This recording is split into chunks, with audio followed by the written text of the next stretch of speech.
আলহামদুলিল্লাহ, আলহামদুলিল্লাহ। আজকে বয়স 10 দিন। আমি দেখেন আপনার চিক গার্ডগুলো অনেক জায়গা বাড়িয়ে দিয়েছি, চারিদিকে বাড়িয়ে দিয়েছি এবং পর্যাপ্ত পরিমাণে জায়গা দিয়েছি। একটা দিক খেয়াল রাখবেন, বাচ্চাকে আপনি পর্যাপ্ত পরিমাণ আলো বাতাস এবং প্লাস আপনি জায়গা দিবেন। জায়গা দিলে হয় কোয়েল পাখি কী হয় জানেন, জায়গা দিলে এটা স্বাচ্ছন্দ্য বোধ করে এবং এর গ্রোথ ভালো হয়।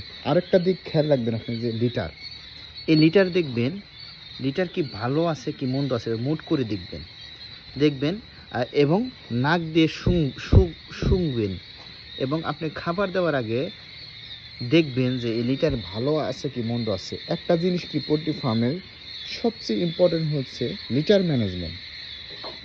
আপনার লিটার যদি ভালো থাকে, আপনি 95% কোনো ডিজিজ আসবে না ইনশাল্লাহ। এবং লিটার শুকনা রাখবেন সব সময়, ঠিক আছে? লিটার যদি আপনার নষ্ট হয়ে যায়, আপনি দ্রুত পরিষ্কার করে নতুন লিটার দিবেন। আমার সঙ্গে সবাই দেওয়া করবেন। আসসালামু আলাইকুম রহমতুল্লাহ।